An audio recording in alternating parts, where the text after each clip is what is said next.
So today I'm going to try to help you determine which of these M12 USB adapters you should buy. Price wise, we're looking at $13, $59, and $69. Here's some of those tech specs.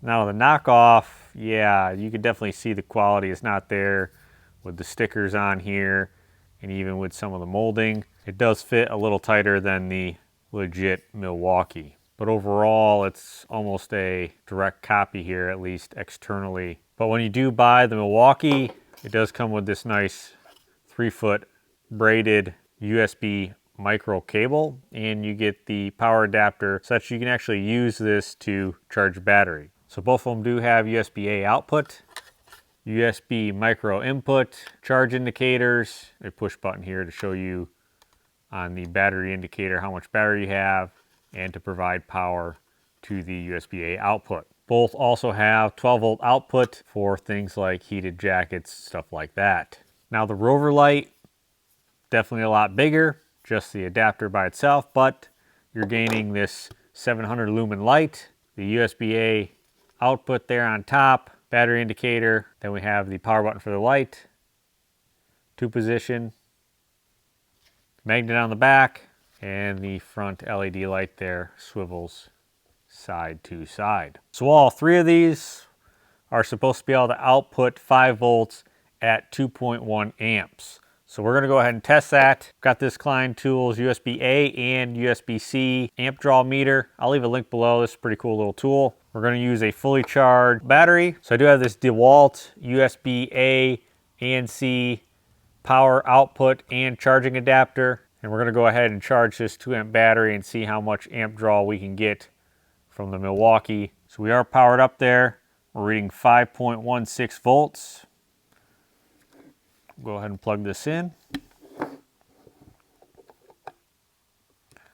And we now are charging the DeWalt battery. Voltage has dropped to 4.9, and we're actually pulling 2.4 amps, so higher than that 2.1. Now that's interesting. The output, we're only getting 1.51 amps instead of the supposed 2.1. Go ahead and try the Rover Light here.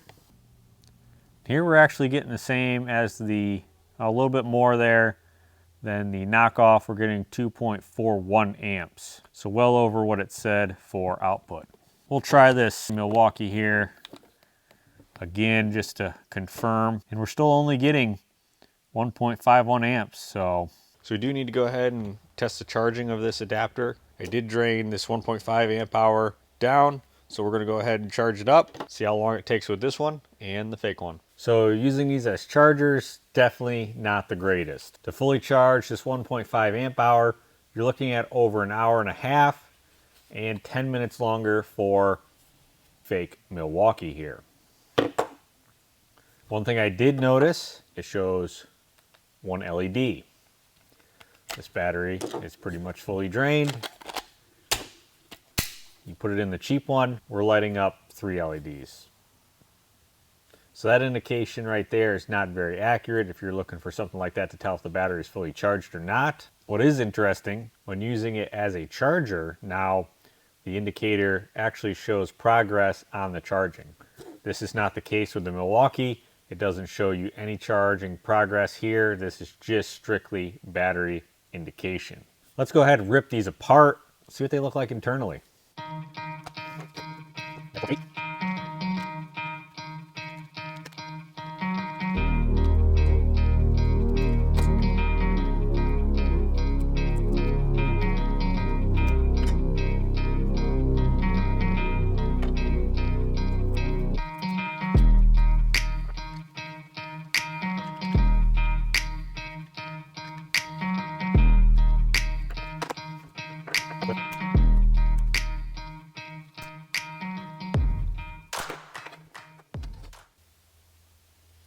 Now there is a lot more going on here.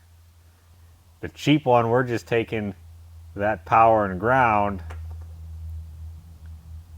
whereas Milwaukee, We've got our temperature sensing and voltage sensing there across the cells on top of our power and ground feed.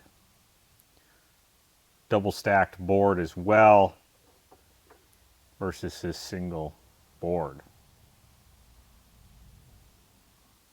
So what's my overall takeaway? Well, the extra $10 compared to the Milwaukee, I think it's worth it. I don't like this cap, but you can always clip that off there. But here you have USB power, you know, a nice high, low LED work light, magnetic back. Also have that slot there where you could hang it on something. Looking for power and made by Milwaukee, I would go with this. If you're going to use it as a charger, yeah, maybe go with the real one, but who's going to use this as a charger? It does come with the charging cable, so if you were going to do that, yeah, you may look at wanting to go with this one. 60 versus 13. If you're just looking for a USB-A power, I'm going to tell you to go with the knockoff here. Now, plastic is not as great, so fitment isn't as good as the legit one, but again, $13 versus $60. So